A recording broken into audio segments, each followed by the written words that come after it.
తెలంగాణ రాష్ట్ర విభజన తీరుపై లోక్సభలో బీజేపీ ఎంపీ తేజస్వి సూర్య చేసిన వివాదాస్పద వ్యాఖ్యలపై బేషరతుగా క్షమాపణలు చెప్పాలని కాంగ్రెస్ ఎంపీ కడియం కావ్య డిమాండ్ చేశారు. దీనిపై స్పందించిన కేంద్ర మంత్రి కిషన్ రెడ్డి తేజస్వి సూర్య తెలంగాణ ఉద్యమాన్ని గాని తెలంగాణ ప్రజలను గాని అవమానపరిచే విధంగా మాట్లాడలేదన్నారు. కాంగ్రెస్ పార్టీ విధానాల వల్ల తెలంగాణ ఉద్యమంలో 1200 మందికి పైగా ప్రాణాలు కోల్పోయారని వివరణ ఇచ్చారు. తనకు తెలంగాణ ఉద్యమం పట్ల అపార గౌరవం ఉందని తేజస్వి సూర్య స్పష్టం చేశారు.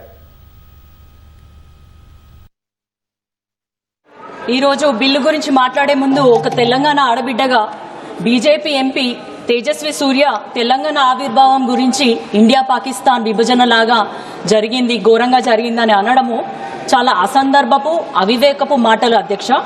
ఎందుకంటే తెలంగాణ ఆత్మ ఏంటి, తెలంగాణ ఆత్మగౌరవం ఏంటి, తెలంగాణ బలిదానాలు ఏంటి అనేది మాకు తెలుసు. ఎన్నో ఏళ్ల కల తర్వాతనే మాకు తెలంగాణ వచ్చింది. అది కూడా అప్పటి కాంగ్రెస్ ప్రభుత్వం సోనియమ్మ తనకి రాజకీయ లాభం జరగకుండా నష్టం జరుగుతుందని తెలిసి కూడా మాకు తెలంగాణని ఇచ్చినారు. ఎందుకంటే ఆమె తెలంగాణ వారి మనోభావాల్ని లెక్క చేసింది కాబట్టి, వాటికి అత్యంత విలువనిచ్చింది కాబట్టి. ఈ బీజేపీ కూటమి కానీ ఎన్డీఏ కూటమి కానీ ప్రతిసారి అంతకుముందు కూడా ఒక బ్లాక్ డే అన్నారు తెలంగాణ ఆవిర్భావాన్ని.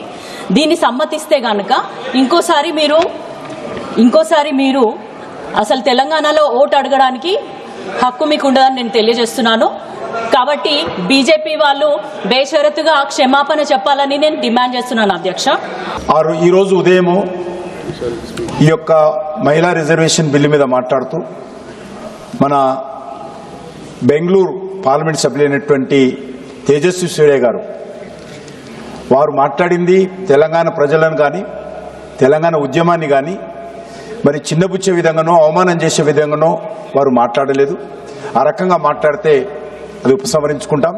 కానీ వారు మాట్లాడినటువంటి ప్రధాన ఉద్దేశం ఏంటంటే 1969లో 369 మంది విద్యార్థులను కాల్చి చంపారు కాంగ్రెస్ పార్టీ.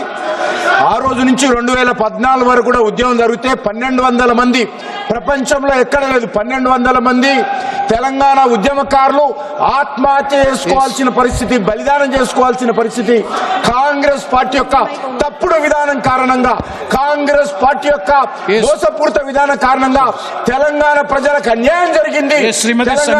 అన్యాయం జరిగిన విషయం చెప్పడం జరిగింది.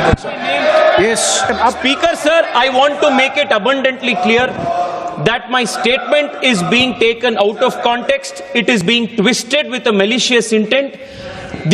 My intent is to expose how the Congress party in particular has tried to sabotage the Telangana movement. More than 1,200 people committed suicide. More than 300 people died by firing. This is the legacy of the Congress party, and I have absolute respect for the martyrs of the Telangana movement, and I want to pay my respects to them.